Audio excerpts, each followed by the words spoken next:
ისინი კოსმოს 0.7-დან 93 დიაპაზონის გიგაჰერცამდე მასშტაბში უსმენენ. ეს დიაპაზონი სხვათა შორის მოიცავს სიხშირეს, რომელზეც ყველაზე დიდი იმედებია დამყარებული 1.42 გიგაჰერცი, ანუ 1420 მეგაჰერცი. ეს არის წყალბადის მაუწყებლობის რადიოსიხშირე. მეცნიერები თვლიან, რომ რადგან ეს არის ყველაზე გავრცელებული ნივთიერება სამყაროში, მესიჯის უცხო გამგზავნები აირჩევენ ზუსტად მის სიხშირეს, რადგან მისი მოსმენის დიდი ალბათობაა. ახლა იმის შესახებ თუ რა მიმართულებებით არის ყველაზე საინტერესო მოსმენა. აქაც ყველაფერი ლოგიკურია. ანტენები უნდა განთავსდეს იმ მიმართულებით, სადაც ყველაზე მეტი ვარსკვლავია. ვარსკვლავების უმეტესობა კი ჩვენი galaktikis ცენტრშია. იგი თანავარსკვლავად მშვიდოსნის მიმართულებით მდებარეობს. მას მშვიდოსან A ვარსკვლავი ეწოდება. საინტერესოა, რომ galaktikuri ცენტრი თამად არის ძლიერი რადიოწყარო.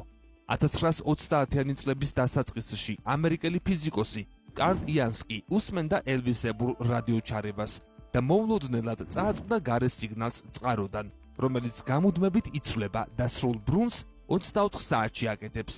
აღმოჩნდა, რომ ეს ირმის ნახტომის ცენტრიდან ისმის.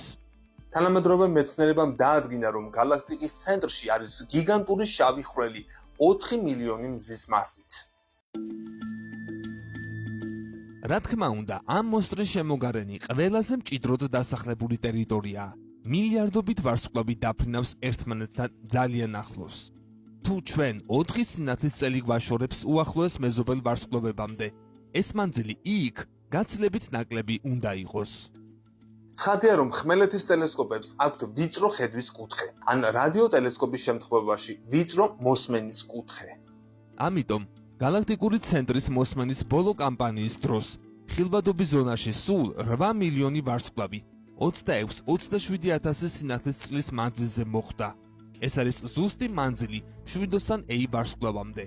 მაგრამ რადგანაც სწორედ ცენტრია საინტერესო, ასტრონომებმა გადაწყვიტეს ყურადღება მიექციათ მხოლოდ ყველაზე შორეულ, ყველაზე ცენტრალურზე, დაახლოებით 27000 სინათლის წლის მანძილზე.